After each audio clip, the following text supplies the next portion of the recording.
কাকে খুন? বুড়ো ব্লাড হাউন্ড? জানতে চাইলাম আমি। এই সম্বোধনে প্রথমটায় হতভম্ব হয়ে গেল সে। তারপর জবাব দিল, মরার পর আর যারা ওখানে যেতে চায়। বলো কি, মরার পরও হত্যাকাণ্ড চালিয়ে যেতে চাও? হত্যা করি না আমি, রেগে মেগে বলল অ্যামসলো পোগাস। মুখোমুখি লড়াইয়ে খুন করি। মানুষ জন্মেছেই খুন হবার জন্যে। রক্ত গরম হয়ে গেলে যে খুন করে না সে মেয়ে পুরুষ নয়। যেসব মানুষ খুনি নয় তারা কৃতদাস। আগেই বলেছি আমি খুন করি সামনাসামনি লড়াইয়ে। সুতরাং মরার পরও সামনাসামনি লড়াইয়ে খুন চালিয়ে যেতে চাই। বুশম্যানেরা যেমন বিষাক্ত তীর দিয়ে খুন করে, তেমনি নিখুঁতভাবে খুন করতে না পারলে আমার আত্মা যেন হয় অভিশপ্ত, যেন জমে মরে ঠান্ডায়। কথা শেষ করে লম্বা লম্বা পায়ে দীপ্ত ভঙ্গিতে হেঁটে চলে গেল সে। আমি হাসতে লাগলাম। এই সময় মিস্টার ম্যাকেঞ্জির গুপ্তচরেরা ফিরে এলো। বলল, আশেপাশের 15 মাইল তন্ন তন্ন করে খুঁজেছে তারা, কিন্তু একজন মাসাই এলমোরানেরও দেখা পায়নি। তাদের ধারণা নিজের দেশে চলে গেছে মাসাইরা। এ কথা শুনে স্বস্তির নিঃশ্বাস ছাড়লেন মিস্টার ম্যাকেঞ্জি। আমরাও বিষয়টা আলোচনা করে সবাই এই সিদ্ধান্তে উপনীত হলাম যে মিশন স্টেশনের নিরাপত্তা ও প্রতিরোধ ক্ষমতার কথা বিবেচনা করে ফিরে গেছে মাসাইরা। 5 পরদিন সকালে নাস্তা করার সময় ফ্লসিকে দেখতে না পেয়ে জানতে চাইলাম ও কোথায়। ওর মা বললেন, আজ সকালে ঘুম থেকে উঠে দরজার বাইরে একটা চিরকুট পেয়েছি, তাতে লেখা নিন, তার চেয়ে আপনি নিজেই পড়ে দেখুন। আমাকে এক টুকরো কাগজ দিলেন তিনি। কাগজটায় লেখা, প্রিয় মা, এখন সবে উষা। মিস্টার কোয়াটারমেইনের পছন্দের একটা লিলি আনতে পাহাড়ের ওদিকটায় যাচ্ছি আমি। সুতরাং আমি না আসা পর্যন্ত অযথা খোঁজাখুঁজি করো না। সাদা গাধাটা নার্স ও 2জন লোককে নিয়ে গেলাম। সারাদিন বাইরে থাকতে হতে পারে বলে খাবারও নিলাম কিছু, কারণ ফুলটা সংগ্রহ করার জন্যে যদি 20 মাইল যেতে হয় তাও যাব। ফ্লসি আশা করি নিরাপদেই ফিরে আসবে। ও কিছুটা উদ্বেগের সাথে বললাম আমি। ওকে ফুলের জন্যে ব্যস্ত হতে কিন্তু কখনোই বলিনি। না না, ফ্লসিকে নিয়ে অত চিন্তার কারণ নেই, বললেন ওর মা। ওই পথে যাতায়াত করার অভ্যাস আছে ওর। এই সময় মিস্টার ম্যাকেঞ্জি এসে চিরকুটটা পড়লেন। কিছু না বললেও মুখটা গম্ভীর হয়ে গেল তার। ফ্লসি যেদিকে গেছে সেদিকটায় এখনও কিছু মাসাই থাকতে পারে ভেবে নাস্তার পর মিস্টার ম্যাকেঞ্জিকে একপাশে টেনে নিয়ে গিয়ে বললাম, কিছু লোক পাঠিয়ে মেয়েটিকে ফিরিয়ে আনা যায় কি না? আমার মনে হয় না এতে কোনো কাজ হবে, বললেন তিনি। এতক্ষণে হয়তো ও 15 মাইল দূরে চলে গেছে। তাছাড়া ও কোন পথে গেছে সেটা জানা অসম্ভব। ওদিকে তো শুধু পাহাড়, সারি সারি টিলার দিকে আঙুলে নির্দেশ করলেন তিনি। টানা নদীর গতিপথের প্রায় সমান্তরাল রেখায় রয়েছে টিলাগুলো, তবে ক্রমেই ঢালু হতে হতে গিয়ে শেষ হয়েছে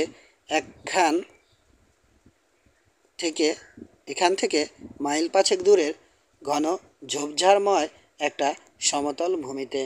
বললাম, স্পাই গ্লাস নিয়ে গাছটার উপর উঠলে কেমন হয়? মিস্টার ম্যাকেঞ্জি কিছু লোককে ফ্লাসির সন্ধানে যাবার নির্দেশ দেওয়ার পর সেই চেষ্টাই করলাম আমরা। দুপাশে শক্ত দড়ির মই থাকলেও এত বড় গাছে ওঠা ভীতিকর ব্যাপার, অন্তত একজন ডাঙার মানুষের পক্ষে। কিন্তু গুড গাছে উঠে পড়ল ঠিক ল্যাম্পলাইটারদের মতো। ফার্নের মতো ডালগুলোর কাছে গিয়ে আমরা নেমে পড়লাম তক্তার একটা পাটাতনে। ডালের গায়ে পেরেক ঠুকে ঠুকে আটকানো হয়েছে পাটাতনটা। 12 লোক এখানে অনায়াসে দাঁড়াতে পারে। চারপাশে তাকাতেই অসাধারণ একটা দৃশ্য চোখে পড়ল। মাঝে সাঝে হঠাৎ দু একটা সবুজ চাষাবাদের জমি আর চকচকে রোদ ছাড়া চারপাশে মাইলকে মাইল শুধু তরঙ্গায়িত ঝোপঝাড়। উত্তর পশ্চিমে বিশাল মাথা উঁচিয়ে আছে মাউন্ট কেনিয়া, আর প্রায় তার পাদদেশ থেকে রূপলি সাপের মতো এঁকে বেঁকে সাগরের দিকে চলে গেছে টানা নদী। কিন্তু ফ্লোচি বা তার রক্ষীদের দেখা গেল না কোথাও। হতাশ হয়ে গাছ থেকে নেমে এলাম আমরা। বারান্দায় যেতে দেখি ধীরে ধীরে শান পাথরের কুড়ালটাকে শান দিচ্ছে আমচলো গাছ। পাথরটা সবসময় ওর কাছেই থাকে। কি করছো আমচলো গাছ? জানতে চাইলাম আমি। রক্তের গন্ধ পাচ্ছি আমি, শুধু এটুকু বলেই মুখে কুলুপ আটল সে। ডিনারের পর আরেকবার গাছে উঠলাম আমরা, কিন্তু কোনো লাভ হলো না। নেমে এসে দেখি তখনও কুড়ালটায় শান দিয়ে চলেছে আমসলো গাছ, আর সামনে দাঁড়িয়ে ভয় মিশ্রিত কৌতূহলের সাথে ওকে লক্ষ্য করছে আলফোন্স। ওহ, দানব একটা, ভয়ঙ্কর লোক, বলল ছোট্ট ফরাসি রাঁধুনিটি। মাথার গর্তটা দেখো, উপরের চামড়াটা ওঠানামা করছে শিশুদের মতো। কিন্তু এরকম শিশুকে ডুডু খাওয়াবে কে? হাসিতে ফেটে পড়ল সে। এক মুহূর্তের জন্যে মুখটা উপরে তুলল আমসলো গাছ। অশুভ একটা ছায়া খেলে গেল তার কালো চোখে। কি বলছে বকনা মোষটা? গোপের আকৃতি ও মেয়েলি চালচলনের জন্যে আলফোন্সের এই নাম দিয়েছে আমসলো গাছ। সাবধান হোকো, নইলে শিং কেটে দেব। সাবধান বাচ্চা মান্দর, সাবধান। দুর্ভাগ্যক্রমে হাসতেই থাকলো আলফোন্স। ভয় কেটে গেছে ওর। আমি কেবল ওকে থামতে বলবো। হঠাৎ উঠে বিদ্যুৎ বেগে আলফোন্সের দিকে ছুটে গেল বিশাল দেহের জুলোটা। সাই সাই করে কুড়ালটা ঘোরাতে লাগলো তার মাথার চারপাশে। একদম নড়বে না, চিৎকার করে বললাম আমি। যদি জীবনের মায়া থাকে এক চুলও নড়ো না, ও তোমার কিছুই করবে না। আমার কথা আলফোন্সের কানে গেল বলে মনে হলো না, তবে ওর সৌভাগ্য। আতঙ্কে ইতিমধ্যে অসাড় হয়ে গেছে ও। এরপর যে তরোয়াল ছুরি কুঠারবাজি শুরু হলো, অমনটা আর জীবনে দেখিনি। প্রথমে মাথার চারপাশে বনবন করে ঘুরতে লাগলো কুড়ালটা। এত জোরে ঘুরছে যে ইস্পাতের ঝলক ছাড়া আর কিছুই চোখে পড়ছে না। এবার গতিপথ পরিবর্তন করে ওর প্রত্যেকটা অঙ্গ প্রত্যঙ্গের ধার ঘেঁষে চলতে লাগলো কুড়াল। কখনোই আধ ইঞ্চির বেশি দূরে গেল না, কিন্তু আঘাতও করলো না একবারও। পাথর হয়ে দাঁড়িয়ে রইল ছোট্ট মানুষটা। পরিষ্কার বুঝতে পেরেছে একটু নড়লেই চকিতে নেমে আসবে মৃত্যু। মিনিট খানেক বা তার কিছু বেশি চলল এই ভয়ঙ্কর খেলা। তারপর চলমান একটা উজ্জ্বলতা নেমে গেল আলফোন্সের মুখ ঘেঁষে। থেমে গেল। কালো কি যেন ঝরে পড়ল মাটিতে। ওটা আর কিছুই নয়, ফরাসিটার বাঁকানো গোপের একটা প্রান্ত। ইনকোসি কাছের হাতলে ভর দিয়ে চাপা অট্টহাসিতে ফেটে পড়ল আমসলো গাছ, আর ধপাস করে মাটিতে বসে পড়ল আলফোন্স। এদিকে বিস্ময়ে হতবাক হয়ে রইলাম আমরা। যথেষ্ট ধার হয়েছে ইনকোসি কাস, চিৎকার করে বলল সে। যে আঘাতে বকনামোষটার শিং কেটে গেল, ওই আঘাতে কারো চাঁদি থেকে থুতনি পর্যন্ত দুফাক হয়ে যেতে পারত। ওরকম আঘাত সবাই করতে পারে না, কিন্তু আমি পারি। আর চাঁদি থেকে কাঁধ পর্যন্ত দুফাক করা আমি ছাড়া আর কেউ পারে না। বকনামোষ। আর হাসার ইচ্ছে হচ্ছে? কিছুক্ষণের জন্যে মৃত্যুর এক চুলের মধ্যে গিয়ে দাঁড়িয়েছিলে তুমি, আর হাসবে না? চুলটা সরে যেতে পারে। ব্যাস, এই হলো আমার গল্প। এসব পাগলামির মানে কি? এসব পাগলামির মানে কি? রেগে মেগে বললাম আমি। নিশ্চয় তুমি পাগল হয়ে গেছো। অন্তত বার বিশেক লোকটাকে তুমি প্রায় খুন করে ফেলেছিলে। তবু খুন করিনি মাকু মাজন। বার তিনেক ইনকোসি কাস ফিসফিস করে আমাকে বলেছে ওর খুলিটা দুভাগ করে দিতে, কিন্তু আমি করিনি। যা করেছি তা সেফ রসিকতা। কিন্তু বকনাটাকে বলে দিও আমার মতো লোকের সাথে ঠাট্টা করা ভালো নয়। এখন একটা ঢাল তৈরি করতে হবে, কারণ রক্তের গন্ধ পাচ্ছি। আমি মাকু মাজন, সত্যি রক্তের গন্ধ পাচ্ছি। দেখনি, যুদ্ধ শুরু হবার আগেই শকুন আসে আকাশে, মৃত্যুর গন্ধ পায় ওরা, মাকু মাজন। আর আমি গন্ধ পাই ওদের চেয়েও বেশি। ওদিকে ষাঁড়ের একটা শুকনো চামড়া দেখেছি, সেটা দিয়েই ঢাল বানাবো। আপনার সাথীটি খুব সুবিধের জিনিস নয় দেখছি, বললেন মিস্টার ম্যাকেঞ্জি। এতক্ষণ আমাদের সাথে সাথে অবিস্মরণীয় কুঠারবাজিটি তিনিও দেখছিলেন। আলফোন্স তো ভয়ে একেবারে বোকা বনে গেছে। দেখুন, ফরাসিটার দিকে আঙুল নির্দেশ করলেন তিনি। ফ্যাকাশে মুখে কাঁপতে কাঁপতে বাড়ির ভেতরে চলেছে সে। মসিয়ে না হলেই যে তাকে নিয়ে ঠাট্টা করা উচিত নয়, কথাটা বোধ হয় হাড়ে হাড়ে টের পেয়েছে ও। হ্যাঁ, জবাব দিলাম আমি, ওর মতো মানুষের সাথে ঠাট্টা বিপজ্জনক হতে পারে। রাগলেও একেবারে শয়তানে পরিণত হয়। তবে এই হিংস্রতার মাঝেও একটা দয়ালু হৃদয় আছে ওর। অনেক দিন আগে একটা অসুস্থ শিশুর সেবা করতে দেখেছি ওকে, পুরো 1 সপ্তাহ ধরে। ও একটা অদ্ভুত চরিত্র, কিন্তু ইস্পাতের মতোই খাঁটি। নিশ্চিন্তে ওর উপর নির্ভর করা যায় বিপদের সময়। সে বলছিল রক্তে নাকি গন্ধ পাচ্ছে, বললেন মিস্টার ম্যাকেঞ্জি। আমি শুধু ভাবছি কথাটা যেন সত্যি না হয়। মেয়েটার জন্যে খুব ভয় লাগছে। নিশ্চয় অনেক দূরে চলে গেছে ও। তাছাড়া এতক্ষণে বাড়ি ফিরে আসতো 3:30 বেজে গেল। সাথে করে যখন খাবার নিয়ে গেছে, ফিরতে হয়তো একটু দেরিই হবে। এই যুক্তি দেখালাম বটে, কিন্তু ভেতরে ভেতরে আমিও উদ্বিগ্ন হয়ে উঠলাম।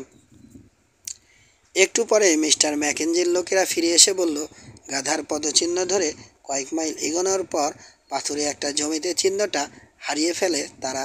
পরে আর চিহ্নটা খুঁজে পাওয়া যায়নি। এলাকাটা অনেক দূর পর্যন্ত চষে ফেলেছে তারা, কিন্তু ফ্লোচির দেখা পায়নি। গড়িয়ে গড়িয়ে বিকেল এগিয়ে চলল সন্ধ্যের দিকে। ফ্লোচির কোনো পাত্তা নেই। আমরা অস্বস্তিতে ভুগতে লাগলাম। আতঙ্কে অস্থির হয়ে উঠলেন হতভাগী মা। তবে বাবা নিজেকে সামলে নিলেন। চেষ্টার তো কোনো ত্রুটি করা হয়নি। অবশেষে কালো হয়ে এলো পৃথিবী। ফ্লোচি তখনও ফেরেনি। রাত 8টায় বিষণ্ণ ভোজ শুরু হলো আমাদের। মিস্টার ম্যাকেঞ্জি এলেনই না। আমাদের মুখেও কোনো কথা নেই।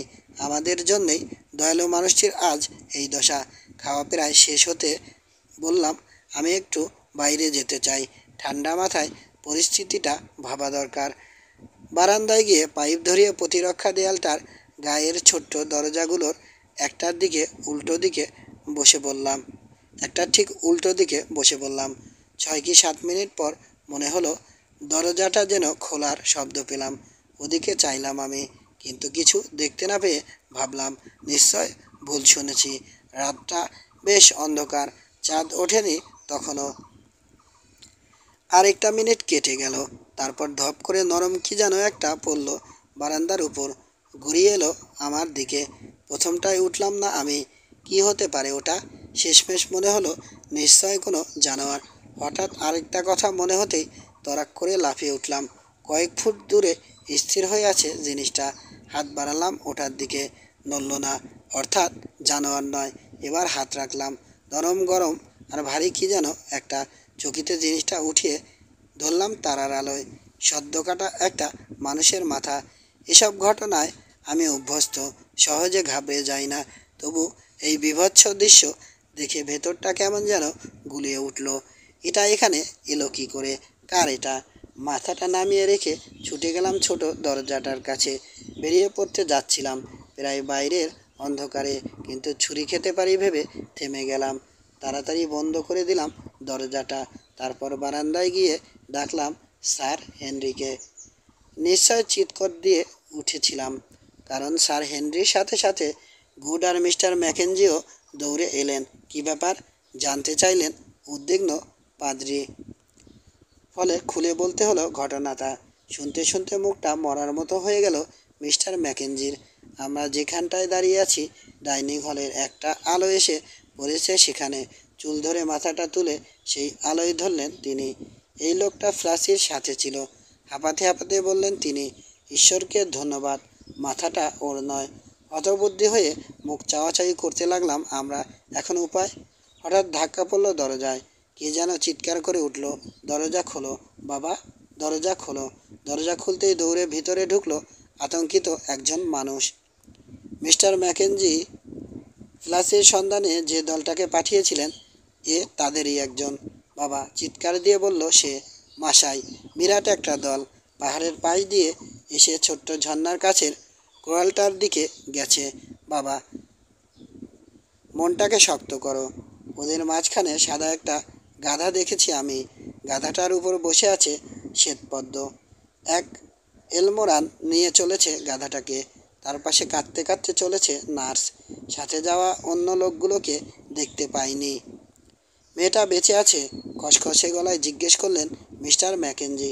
হ্যাঁ বাবা, মুখটা কাগজের মতো সাদা হয়ে গেছে, কিন্তু ভালোই আছে। আমার একেবারে পাশ দিয়ে গেছে দলটা। ঈশ্বর ওকে এবং আমাদের সবাইকে রক্ষা করুন। ঘুমিয়ে উঠলেন পাদ্রী। মাসাইরা কতজন আছে জানতে চাইলাম আমি। 200-র বেশি, 250। আবার মুখ চাওয়াচাওয়ি করলাম আমরা। এই সময় দেয়ালের বাইরে থেকে ভেসে এলো তীব্র চিৎকার, দরজা খোলো সাদা মানুষ, দরজা খোলো, একজন দূত তোমাদের সাথে কথা বলতে চায়। চেঁচিয়ে বলল কে যেন। দৌড়ে গিয়ে দেয়ালে উঠে বাইরে তাকালো অ্যামসলো পোগাস। মাত্র একজনকে দেখতে পাচ্ছি আমি, বলল সে। লোকটা সশস্ত্র, হাতে একটা ঝুড়ি আছে। দরজা খুলে দাও বললাম আমি। অ্যামসলো পোগাস কুড়াল নিয়ে দরজার পাশে দাঁড়াও। একজনকে ঢুকতে দাও, আরেকজন ঢুকলে কুড়াল চালাবে। খুলে দেয়া হলো দরজা। দেয়ালের ছায়ায় মাথার উপরে কুড়াল তুলে দাঁড়িয়ে আছে অ্যামসলো পোগাস। ঠিক এই সময় মেঘের আড়াল থেকে বেরিয়ে এলো চাঁদ। এক মুহূর্ত পর ভেতরে ঢুকলো পূর্ণ রণসাজে সজ্জিত একজন মাসাই এলমোরান। চন্দ্রলোকে ঝিক করে উঠল বিরাট বর্ষাটা, আর এক হাতে বড়সড় একটা ঝুড়ি। প্রায় 35 বছর বয়স হবে মাসাইটার। চমৎকার স্বাস্থ্য। খুব খুব কম বয়স্ক মাসাইও 6 ফুটের কম লম্বা হয় না। আমাদের উল্টো দিকে গিয়ে থেমে ঝুড়িটা নামিয়ে রাখলো সে। মাটিতে গেঁথে দিল বর্ষাটা। এখন কথা বলা যাক, বলল সে। প্রথম যে দূত পাঠিয়েছি সে তো আর কথা বলতে পারেনি। মাথা কাটা মাথাটার দিকে ইঙ্গিত করলো সে। চাঁদের আলোয় ভুতুড়ে মনে হচ্ছে দৃশ্যটা, কিন্তু বলার মতো কথা আছে। তোমাদের এখন শোনার মতো কান থাকলেই হয়। তাছাড়া তোমাদের জন্যে উপহার এনেছি আমি। ঝুড়িটার দিকে ইঙ্গিত করে। চারপাশে শত্রু পরিবেষ্টিত হওয়া সত্ত্বেও অবর্ণনীয় এক উদ্ধত হাসি হেসে উঠল সে। বলো দেখি এখন তোমার কথা, বললেন মিস্টার ম্যাকেঞ্জি। আমি মাসাই যোদ্ধা দলের একটা অংশের সর্দার। দলের অন্যান্যদের সাথে এই 3 সাদা মানুষের পিছু নিই আমি। Sir Henry good. ও আমার দিকে ইঙ্গিত করলো সে। কিন্তু আমাদের চোখে ধুলো দিয়ে পালিয়ে ওরা আসে এখানে। ওদের সাথে একটা ঝগড়া হওয়ায় খুন করতে গিয়েছিলাম আমরা। তাই নাকি বন্ধু? প্রায় স্বীকারোক্তি করলাম আমি। আজ সকালে এদের খোঁজে বেরিয়ে 2জন কালো লোক, একজন কালো মেয়ে, একটা সাদা গাধা ও সাদা একটা মেয়েকে ধরেছি আমরা। কালো 2 লোকের একটাকে মেরে ফেলেছি, আরেকজন পালিয়ে গেছে। এখন কালো মেয়ে, গাধা আর ছোট্ট সাদা মেয়েটা আমাদের কাছে আছে। ঝুড়িটা এনেছি তারই প্রমাণ হিসেবে। ওটা তোমার মেয়ের নয়? মাথা উপর নিচ করলেন মিস্টার ম্যাকেঞ্জি। আবার বলে চলল মাসাইটা। বেশ, তোমার বা তোমার মেয়ের সাথে আমাদের কোনো ঝগড়া নেই। তোমার কোনো ক্ষতিও করতে চাই না আমরা। শুধু 240টা গবাদি পশু আমাদের দরকার। অবশ্য ওগুলো ইতিমধ্যেই জোগাড় করা শেষ। আমাদের প্রত্যেকের বাবার জন্যে একটা করে পশু। তার এত যত্নের গবাদি পশুর এই দশা শুনে ঘুমিয়ে উঠলেন মিস্টার ম্যাকেঞ্জি। সুতরাং গবাদি পশু ছাড়া আর কোনো কথা নেই তোমাদের সাথে, কিন্তু কথা আছে এই 3 জনের ব্যাপারে। দিনরাত ওদের অনুসরণ করেছি আমরা, আর তাই মারবই ওদের। যদি ওদের না মেরে ক্রলে ফিরি, সব মেয়ে এসে থুতু দেবে আমাদের মুখে।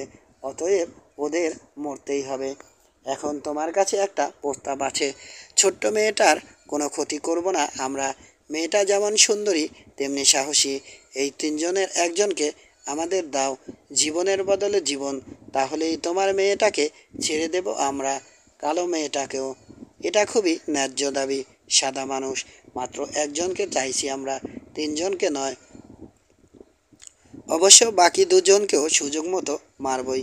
কাকে নেব ঠিক করিনি এখনো, তবে ওই বড় লোকটাকে নেয়াই বোধ হয় ভালো। স্যার হেনরির দিকে ইঙ্গিত করলো সে। লোকটাকে বেশ শক্ত মনে হচ্ছে, সহজে মরবে না, আর মরতে যত দেরি লাগবে ততই উপভোগ্য হবে ব্যাপারটা। কিন্তু তোমার প্রস্তাবে যদি রাজি না হই, বললেন মিস্টার ম্যাকেঞ্জি। না, ও কথা বলো না সাদা মানুষ, বলল মাসাইটা, কারণ তাহলে ভোরে মারা যাবে তোমার মেয়েটা। ওর সাথের কালো মেয়েটা বলছিল আর কোনো সন্তানও নাকি নেই তোমার। মেয়েটার বয়স বেশি হলে নিয়ে গিয়ে চাকরানি বানাতাম, কিন্তু বয়স যেহেতু কম, ওকে নিজের হাতে হত্যা করব আমি। হ্যাঁ, এই বর্ষাটা দিয়েই তোমাকে একটা ভালো প্রস্তাব দিলাম আমি। এখন সেটা মানা না মানা তোমার ইচ্ছে।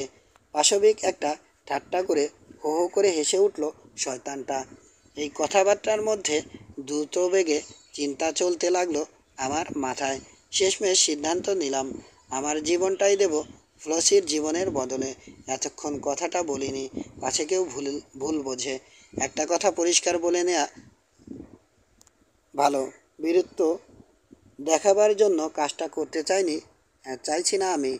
এটা একটা সাধারণ বিচার বুদ্ধির ব্যাপার। বুড়ো হয়েছি আমি।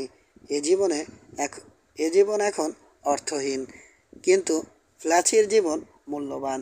জীবনটা তো কেবল শুরুই করেছে ও। ফ্ল্যাচি মারা গেলে ওর বাবা মা বাঁচবে না, কিন্তু কোনো পিছুটান নেই আমার। মিস্টার ম্যাকেঞ্জি মারা গেলে দাতব্য অনেক প্রতিষ্ঠান হুমকির সম্মুখীন হয়ে পড়বে। পরোক্ষভাবে হলেও আমার কারণেই ফ্ল্যাচির আজ এই দশা। তাছাড়া কুৎসিত একটা শরীরের বদলে যদি ফুলের মতো একটা মেয়েকে বাঁচানো যায়, তার চেয়ে আনন্দের আর কি থাকতে পারে। অবশ্য মাসাইদের হাতে অত্যাচারিত হয়ে তিলে তিলে মৃত্যুবরণ করার সাহস নেই আমার। ফ্ল্যাচিকে নিরাপদে ওর বাবা মার কাছে পৌঁছাতে দেখার সাথে সাথে গুলি করে আত্মহত্যা করব আমি। আশা করি পরিস্থিতি বিবেচনা করে সর্বশক্তিমান আমাকে ক্ষমা করবেন মিস্টার ম্যাকেঞ্জি, বললাম আমি। মাসাইটাকে বলে দেন ফ্ল্যাচির বদলে আমি জীবন দেব, কিন্তু নিজেকে ওদের হাতে তুলে দেওয়ার আগেই আমি ফ্ল্যাচিকে এখানে দেখতে চাই। কি? একসাথে বলে উঠলেন স্যার হেনরি আর গুড। এ কাজ তুমি করতে পারবে না। না না, বললেন মিস্টার ম্যাকেঞ্জি, কারো রক্ত লাগাতে চাই না আমার হাতে। ফ্ল্যাচির ওরকম মৃত্যুই যদি ঈশ্বরের কাম্য হয়, তবে তাই হোক। আপনি একজন সাহসী এবং মহান মানুষ, কোয়ার্টার মেইন, কিন্তু আপনার যাওয়া চলবে না। ব্যাপারটার সুষ্ঠু কোনো ব্যবস্থা না হলে যাবই আমি। তোমার প্রস্তাবটা নিয়ে তো আমাদের একটু ভাবা দরকার, মাসাইটার উদ্দেশ্যে বললেন মিস্টার ম্যাকেঞ্জি। কাল ভোরে তোমাকে জানাবো আমাদের মতামত। বেশ, সাদা মানুষ নিরস কণ্ঠে বলল মাসাইটা। শুধু মনে রেখো, মতামত জানাতে দেরি হলে তোমার সাদা কুড়িটি আর কোনো দিনই ফুল হয়ে ফুটবে না।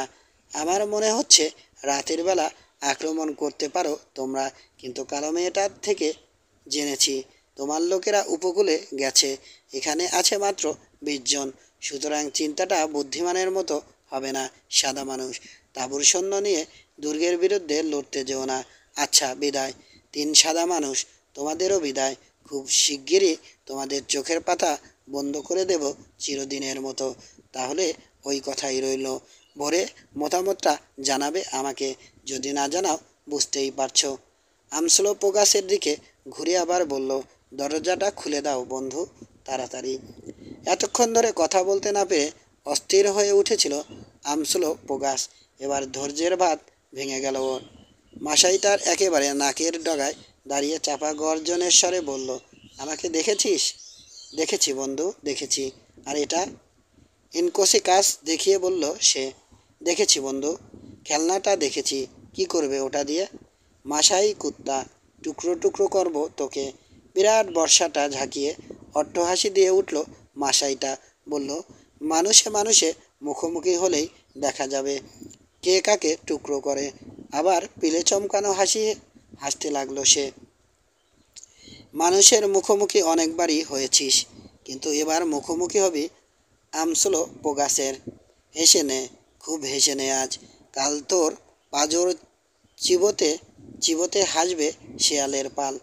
মাসাইটা চলে যেতে আমরা ভাবলাম, দেখি তো ঝুড়িতে করে কি এনেছে ও। ঝুড়ি খুলতেই বেরিয়ে পড়ল অসাধারণ সুন্দর একটি গয়া লিলি। ফ্লাচির একটা চিঠিও পাওয়া গেল ফুলটির পাশে। খাবার মোড়া তৈলাক্ত কাগজে কাঁচা হাতে লিখেছে সে, প্রিয় বাবা ও মা। ফুল নিয়ে বাড়ি ফেরার সময় মাসাইরা আমাদের ধরেছে। পালাবার চেষ্টা করেছিলাম, পারিনি। ওরা টমকে মেরে ফেলেছে, অন্যজন পালিয়েছে। নার্সও আমাকে ওরা কিছু করেনি। বলা বলি করছিল মিস্টার কোয়াটারমেইনের দলের কারো সাথে বদল করবে আমাকে, কিন্তু আমি চাই না ওরকম কিছু হোক আমার জন্যে, যেন কেউ জীবন না দেয়। বরং রাতে আক্রমণের চেষ্টা করো তোমরা। চুরি করা 3টে বলদ মেরেছে ওরা ওরা মহাবোঝ হবে। যাই হোক, আমাকে মারতে পারবে না ওরা। আমার কাছে পিস্তল আছে। ভোরের মধ্যে কোনো সাহায্য না এলে আত্মহত্যা করব। যদি এই ঘটনাই ঘটে আমাকে যেন ভুলে যেও না তোমরা। খুব ভয় লাগছে, কিন্তু ঈশ্বরের উপর বিশ্বাস হারাইনি। আর লিখতে সাহস পাচ্ছি না। মাসাইরা আমার দিকে তাকাতে শুরু করেছে। Good bye, ফ্লোচি। কাগজটার এক কোণে তাড়াহুড়ো করে টেনে টেনে লিখেছে, মিস্টার কোয়াটারমেইনের প্রতি রইল ভালোবাসা। ওরা ঝুড়িটা নিয়ে যাচ্ছে, সুতরাং ফুলটি পেয়ে যাবেন উনি। ওরকম বিপদের মধ্যে পড়লে বড় মানুষেরই মাথা খারাপের জোগাড় হয়। অথচ কিনা চিঠি লিখেছে দুঃসাহসী ছোট্ট মেয়েটি। চিঠিটা পড়তে পড়তে অন্তরটা কেঁদে উঠল আমার। মনে মনে আবার সিদ্ধান্ত নিলাম, জীবন থাকতে কিছুতেই মরতে দেব না ওকে। দ্রুত আমরা বসলাম পরিস্থিতিটা পর্যালোচনা করার জন্যে। আবার যেতে চাইলাম আমি। এবারও রাজি হলেন না মিস্টার ম্যাকেঞ্জি। আর কার্টিস ও গুড তো খাঁটি মানুষ। খাঁটি মানুষের মতোই ওরা বলল, মরতে যদি হয় ওরাও মরবে আমার সাথে। যা কিছুই করা হোক, শেষমেশ বললাম আমি, করতে হবে ভোরের আগেই। তাহলে আমাদের যেটুকু শক্তি তাই নিয়ে ঝাঁপিয়ে পড়া হোক, তারপর যা হবার হবে। বললেন স্যার হেনরি। এই তো, গর্জে উঠল অ্যামসোলোপোগাস। এই তো পুরুষের মতো কথা ইনকুবো। কিসের ভয়? 250 মাসাই? ছো, আমরা কতজন? সর্দারের মিস্টার ম্যাকেঞ্জি আছে 20 জন, মাকুমাজনের 5 জন, তাছাড়া আর 5 জন সাদা মানুষ। সব শুদ্ধ 30 জন। যথেষ্ট, যথেষ্ট। এখন শোনো মাকুমাজন, লড়াইয়ের অনেক অভিজ্ঞতা আছে তোমার। মেয়েটি কি বলেছে? খেয়ে দিয়ে ফুর্তি করবে বেটারা। তাহলে এটাই হোক ওদের অন্তিম ভোজ।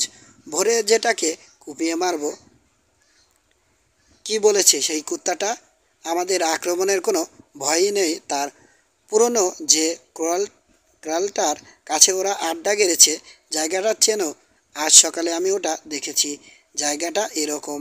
মেঝেতে ডিম্বাকৃতি একটা ছবি আঁকলো সে। ঢোকার বড় মুখটা এইখানে। জায়গাটা কাটা ঝোপে বোঝাই। খাড়া একটা ঢালও উঠে গেছে ওখান থেকেই। আমি আর ইনকুবু কুড়াল হাতে ওখানে দাঁড়ালে 100 লোকের মহড়া নিতে পারি। এখন দেখো, এইভাবে শুরু হবে লড়াই। আলো যখন ওদের চুরি করা ষাঁড়গুলোর উপর গিয়ে পড়বে, ঠিক তখনই শুরু হবে আক্রমণ। এর আগে নয়, তাহলে চারদিকে অন্ধকার থাকবে। পরেও নয়, তাহলে জেগে যাবে বেটারা। 10 জন লোক নিয়ে বুগুয়ান গিয়ে দাঁড়াবে ক্রালের শেষ মাথায় ছোট মুখটার কাছে। নিঃশব্দে ওখানকার প্রহরীগুলোকে খতম করে দিয়ে তৈরি থাকবে তারা। ইনকুবু আর আমার সাথে যাবে চওড়া বুকলা আশকারিটা। মনে হয় লোকটা সাহসী। কাটা ঝোপলা বড় মুখটার কাছে গিয়ে ওখানকার প্রহরীদের শেষ করে দেব আমরা।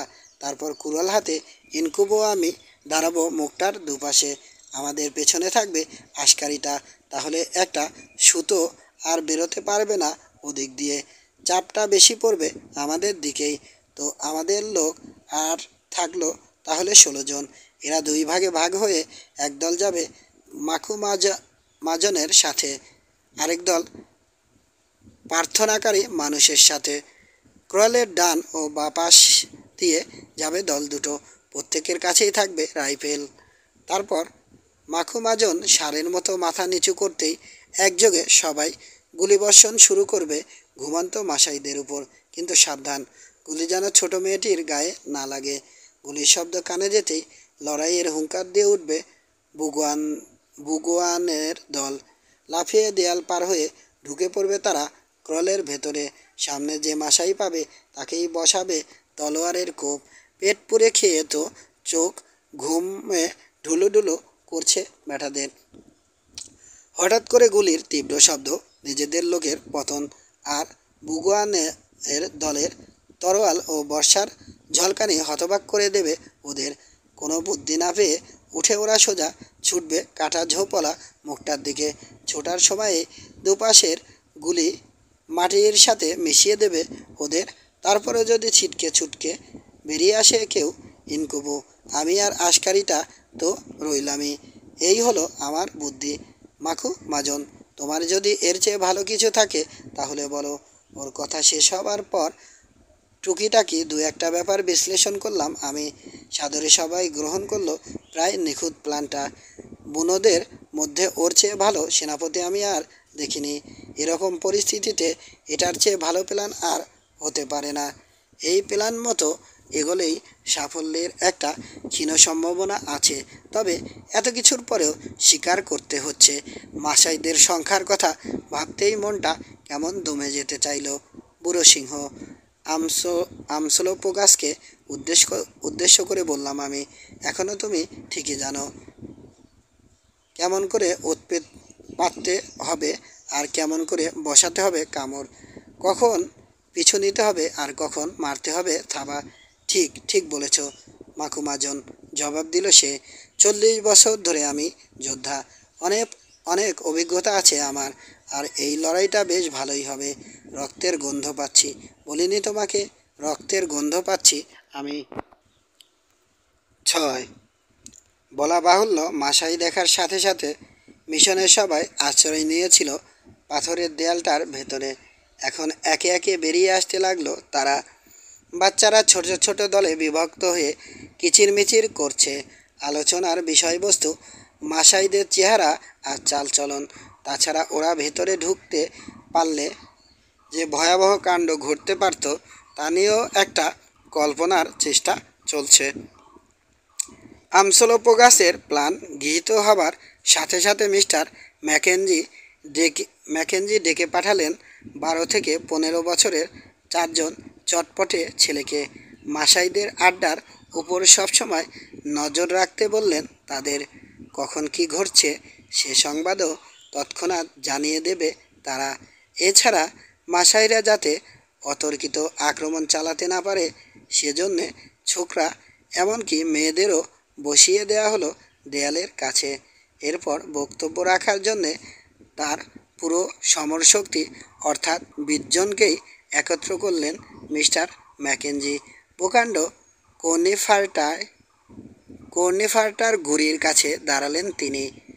পাশেই একটা চেয়ারে বসা তার স্ত্রী, মুখটা দুহাতে ঢাকা। মহিলার উল্টো দিকে অস্বস্তি ভরা মুখ নিয়ে আলফোন্স দাঁড়িয়ে। তার পেছনে আমরা 3 জন, আর চিরচরিত ভঙ্গিতে কুড়ালের হাতলে ভর দেয়া আমসোলোপোগাস। উপস্থিত দলটার অনেকের হাতে রাইফেল, বর্শা আর ঢালও নিয়ে আছে কেউ কেউ। গাছটার বিশাল ডালগুলোর পোহরা এড়িয়ে চুপিসারে নেমে এসেছে চাঁদের আলো। সমগ্র দৃশ্যটাকে দান করেছে একটা আলাদা সৌন্দর্য। কিন্তু সে সৌন্দর্যকে ছাপিয়ে উঠেছে পরিস্থিতির বিষণ্ণতা। শোনো, আমাদের প্ল্যানটা বিশদভাবে বুঝিয়ে দেওয়ার পর শুরু করলেন মিস্টার ম্যাকেঞ্জি। বছরের পর বছর ধরে আমাকে একজন ভালো বন্ধু বলে জানো তোমরা। আমি তোমাদের রক্ষা করেছি, শিক্ষা দিয়েছি, কোনো ক্ষতি হতে দেইনি কখনো। আমার মেয়েকে, যাকে তোমরা শ্বেতপদ্ম বলো, চোখের সামনে বেড়ে উঠতে দেখেছ তোমরা। সে তোমাদের খেলার সাথী। অসুস্থতার সময় তোমাদের সেবা করেছে সে। তোমরাও তাকে ভালোবেসেছ। হ্যাঁ, ওকে আমরা ভীষণ ভালোবাসি। গভীর গলায় বলল কে যেন। ওকে রক্ষার জন্যে দরকার হলে মৃত্যুবরণ করব আমরা। অন্তরের অন্তঃস্থল থেকে ধন্যবাদ জানাচ্ছি তোমাদের। এখন অত্যন্ত বিপদের মধ্যে আছি আমি। কত কম বয়সে ফ্লোচি আজ ভয়াবহ মৃত্যুর সম্মুখীন। আশা করি ওকে রক্ষা করে আমাকে আর ওর মাকে ভয়াবহ শোকের হাত থেকে রক্ষা করবে তোমরা। তাছাড়া তোমাদের স্ত্রী ও সন্তানদের কথাটাও মনে রেখো। ফ্লোচি মারা গেলে তারপরই আক্রমণ চালাবে মাসাইরা। আমরা সে আক্রমণ থেকে কোনো মতে নিজেদের বাঁচাতে পারলেও তোমাদের বাড়িঘর, বাগান, মালপত্র, গবাদি পশু কিছু আস্ত রাখবে না ওরা।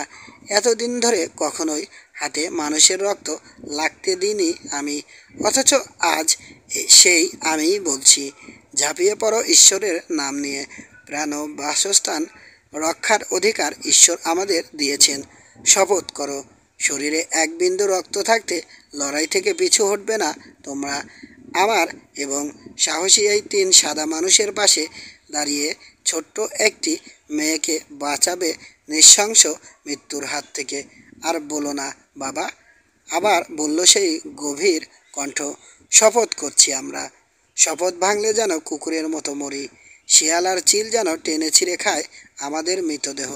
অত শত্রুর বিরুদ্ধে লড়া খুবই কঠিন বাবা, তবু প্রাণ থাকতে পিছু হটব না। শপথ করছি। আমরাও শপথ করছি। ধ্বনিত হলো মিলিত কণ্ঠে। আমরাও, বললাম আমি। বেশ, বললেন মিস্টার ম্যাকেঞ্জি। তোমরা সবাই খাঁটি মানুষ, নিশ্চিন্তে নির্ভর করা যায় তোমাদের উপর। এখন এসো, সবাই মিলে প্রার্থনা করি সেই সর্বশক্তিমানের কাছে, যিনি আমাদের জীবন ও মৃত্যু দিয়েছেন। প্রার্থনা করি যেন কাল ভোরের লড়াইয়ে তিনি আমাদের হাতকে শক্তিশালী করেন।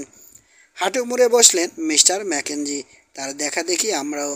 পেছনে অ্যামসোলোপোগাস শুধু দাঁড়িয়ে রইল কুড়ালে ভর দিয়ে। ওর কোনো ঈশ্বর নেই, কারো পূজা করে না সে। তবে পূজার কাছাকাছি যদি কিছু করে সে তার কুড়ালটাকেই। এরপর যথোচিত গাম্ভীর্যের সাথে লম্বা একটা প্রার্থনা করলেন পাদ্রী। প্রার্থনা শেষ হতেই উঠে পড়লাম সবাই। ওদিকে অ্যামসোলোপোগাস বিড়বিড় শুরু করেছে, এসব কথা বলার চেয়ে কাজ করা ভালো। আরেকবার লড়াইয়ের কৌশল সম্বন্ধে বিশদ আলোচনার পর ঠিক হলো গুডের দলটার কাছে আগ্নেয়াস্ত্রের বদলে থাকবে তরবারি। শুধু গুড নিল একটা রিভলভার, আর সেই আত্মদায়ী মাসাইয়ের খাটো তরবারিটা। ত্রিমুখী ক্রস ফায়ারে আমাদের লোকই গুলিবিদ্ধ হতে পারে ভেবে আগ্নেয়াস্ত্র দেয়া হলো না ওদের। আমাদের আগ্নেয়াস্ত্রের মধ্যে নেওয়া হলো 4টে উইনচেস্টার রিপিটার ও 6টা মার্টিনি। আমি নিলাম একটা রিপিটার, এটা আমার নিজের। মিস্টার ম্যাকেঞ্জি নিলেন আরেকটা। বাদবাকি দুটো দেয়া হলো তার দলের 2 রাইফেলবাজকে। মার্টিনিগুলো ও মিস্টার ম্যাকেঞ্জির কিছু রাইফেল ভাগ করে দেয়া হলো ছোট্ট সেই 2 দলের মধ্যে, যারা দুপাশ থেকে গুলি চালাবে ঘুমন্ত মাসাইদের উপর। সৌভাগ্যক্রমে দলের সবাই রাইফেল চালানোয় অভ্যস্ত। অ্যামসোলোপোগাস, স্যার হেনরি ও আশকারিটা নিল কুড়াল। এরপর ঘরে গিয়ে ইংল্যান্ড থেকে আনা ছোট বাক্সটা খুললাম আমি। এর ভেতরে আছে 4টে ইস্পাতের বর্ম। প্রত্যেকটা বর্মের সাথে আছে ইস্পাত বসানো একটা করে টুপি। এখন অবশ্য এসব বর্মের চল প্রায় উঠেই গেছে, কিন্তু ঠিকমতো খরচা করলে বার্মিংহামের কারিগরেরা এখনও ভালো জিনিসই সরবরাহ করে। আমি যে বর্মটা নিলাম সেটার ওজন 7 পাউন্ড। স্যার হেনরির বর্মটার ওজন একটু বেশি, 12 পাউন্ড, কারণ হাঁটুর উপরিভাগ রক্ষার জন্যে বিশেষভাবে নির্মিত বর্মটার ঝুল আমারটার চেয়ে বেশি। বুলেটের এই যুগে এরকম বর্মের আলোচনা হয়তো হাস্যকর। বুলেট আটকানোর ক্ষমতাও নেই এগুলোর, কিন্তু লড়াইটা যখন আফ্রিকায়, তখন কুরাল আর অ্যাসাগাইয়ের বিরুদ্ধে এই বম যথেষ্ট কার্যকরী। আমার মাঝে মধ্যে মনে হয় আফ্রিকায়, বিশেষ করে জুলুল্যান্ডে পাঠানো সৈন্যদের মধ্যে ইংরেজ সরকার যদি এ ধরনের বম বিতরণ করত, তাহলে তাদের অনেকেই বেঘরে প্রাণ দিতে হতো না। স্যার হেনরিকে বললাম, এর একটা বম অ্যামসোলোপোগাসকে দিলে কেমন হয়? সাথে সাথে রাজি হলেন তিনি। অ্যামসোলোপোগাসকে ডেকে কথাটা বলাতে সে বলল, 40 বছর ধরে নিজের চামড়া পরেই লড়াই করে আসছে সে, এই শেষ বয়সে অযথা আর একটা লোহার চামড়া পরতে চায় না। আমি তখন বমটাকে মেঝের উপর রেখে সর্বশক্তি দিয়ে একটা বর্ষা চালালাম। ইস্পাতে লেগে ঠিকরে পড়ল বর্ষাটা। বর্মের উপর দাগ পর্যন্ত পড়েনি দেখে যেন একটু প্রভাবিত হলো সে। আমি তখন বুঝিয়ে বললাম, সবসময় প্রাচীন সংস্কার আঁকড়ে থাকা কোনো কাজের কথা নয়। নতুন একটা জিনিস ব্যবহার করে যদি মূল্যবান প্রাণটা বাঁচে তাহলে ক্ষতি কী? তাছাড়া তাছাড়া বর্ম পড়লে ঢাল ব্যবহার করতে হবে না, দুটো হাতই কাজে লাগানো যাবে।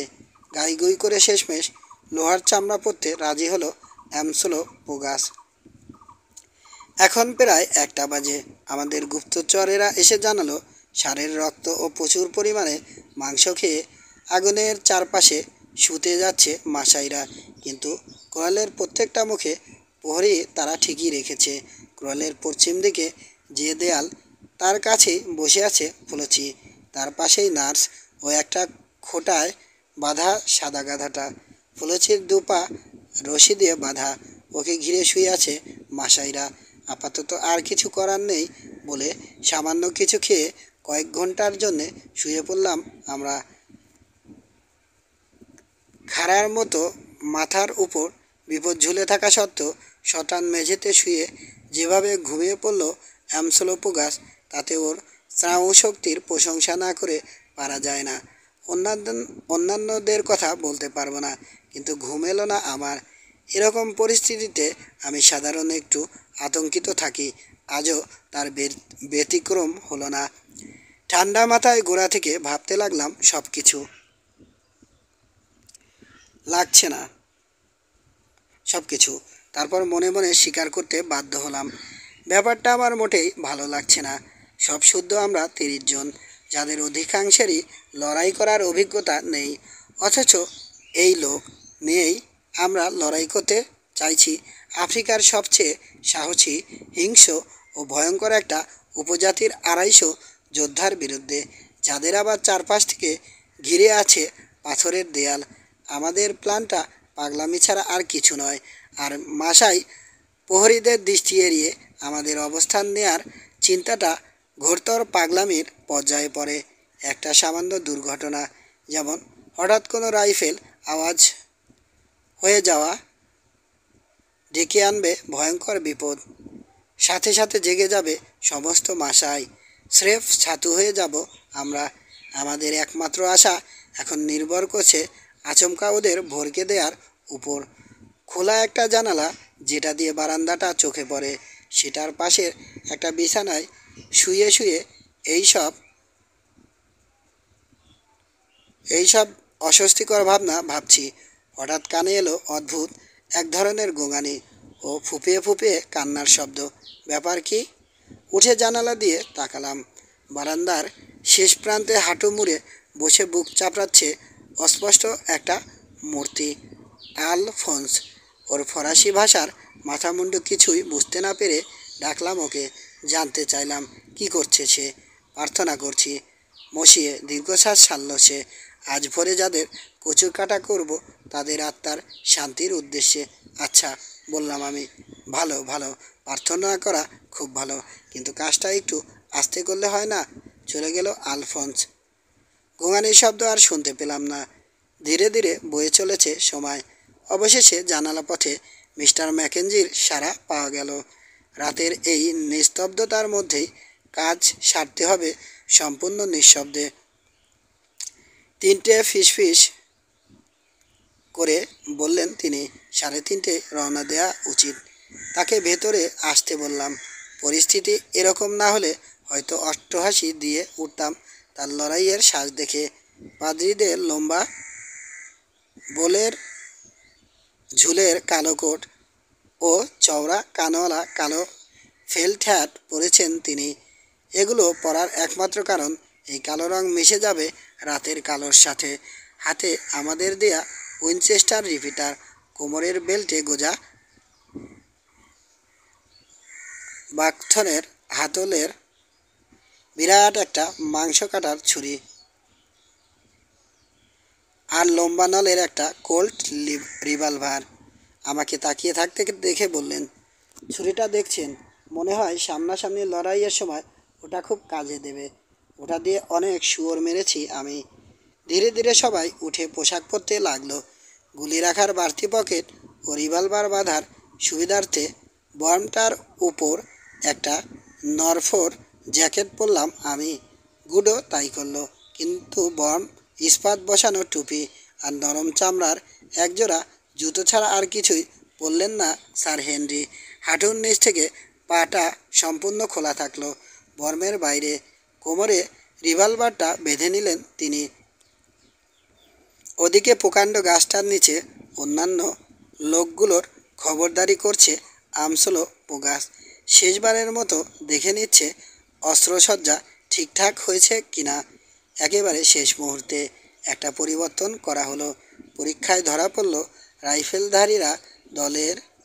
রাইফেলধারী দলের দুজন রাইফেল সম্বন্ধে প্রায় কিছুই জানে না, তবে ভালো বর্ষা চালাতে পারে।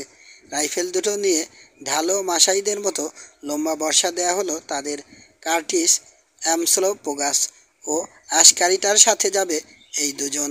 সাহস আর শক্তি যত বেশিই থাক না কেন, এরকম বড় একটা কাজের পক্ষে তিনজন খুবই অল্প। 7 যাত্রার মুহূর্ত সমাগত প্রায়। ঠান্ডা নিস্তব্ধ অন্ধকারে দাঁড়িয়ে আছি আমরা। থমথম করছে সবার মুখ।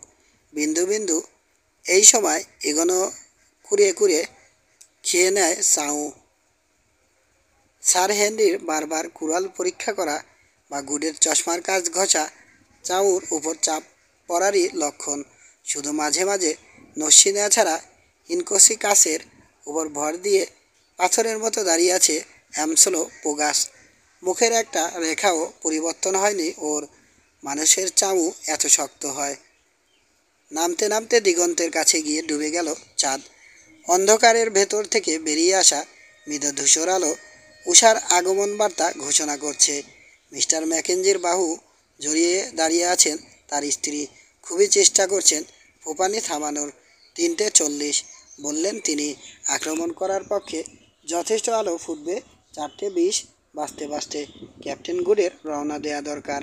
কাজটা শেষবারের মতো ঘষে নিয়ে নিজের দলের সামনে যাবার জন্যে রওনা দিল গুড। ঠিক এই সময় ছুটে এলো আমাদের একটা ছেলে। বলল, ক্রলের দুই মুখের সামনে 2 প্রহরী পায়চারি করা ছাড়া আর সব মাসাই গভীর ঘুমে আচ্ছন্ন। এবার আমরাও নড়তে শুরু করলাম। সর্বাগ্যে গাইড, তারপর স্যার হেনরি, আমসলো পোগাস, ওয়াফি আশকারি ও লম্বা বর্ষা এবং ঢাল হাতে মিশনের 2 কাফরি। এরপর 5 কাফরি ও আলফেন্সোকে নিয়ে আমি। আমাদের সবার হাতেই রাইফেল। সবার শেষে 6 কাফরি সহ মিস্টার ম্যাকেঞ্জি।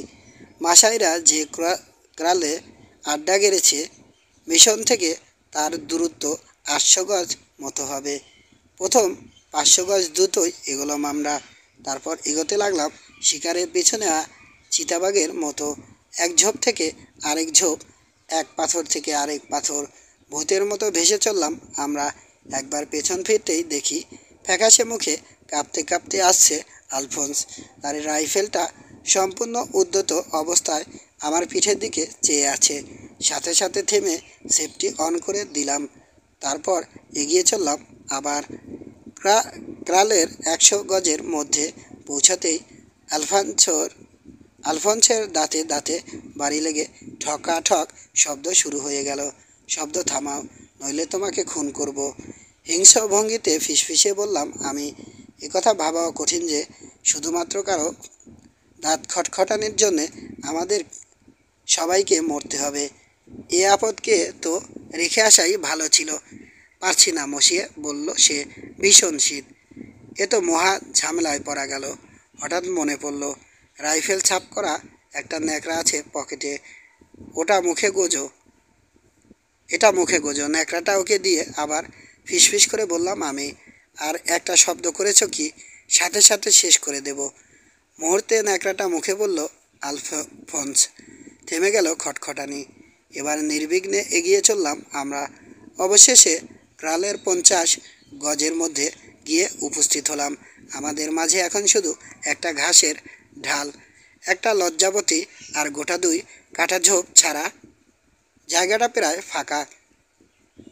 আমরা এখনও মোটামুটি ঘন ঝোপের আড়ালেই আছি। আলো ফুটতে শুরু করেছে। আবছাভাবে ক্রলটা দেখতে পাচ্ছি আমরা। মাশাইদের আগুনের ক্ষীণ আভাসও পাওয়া যাচ্ছে। প্রহরীটার অপেক্ষায় রইলাম আমরা। একটু পরই দেখা গেল তাকে মুখের কাটা ঝোপের কাছে পায়চারি করছে। আশা করেছিলাম তন্দার ঘরেই ধরা যাবে তাকে, কিন্তু বেশ ভালোভাবেই জেগে আছে বেটা। ওকে খতম করার কাজটা নিঃশব্দে সারতে না পারলে সর্বনাশ হয়ে যাবে। কিছুক্ষণ প্রহরীটার গতিবিধি লক্ষ্য করলাম আমরা। হঠাৎ একটা সংকেত দিয়েই বুকে হেঁটে সাপের মতো নিঃশব্দে এগোতে লাগলো আমসলো পোগাস। প্রহরীটা আমাদের মুখোমুখি হতেই থেমে পড়ে আবার মুখ ঘোরাতেই এগিয়ে চলে।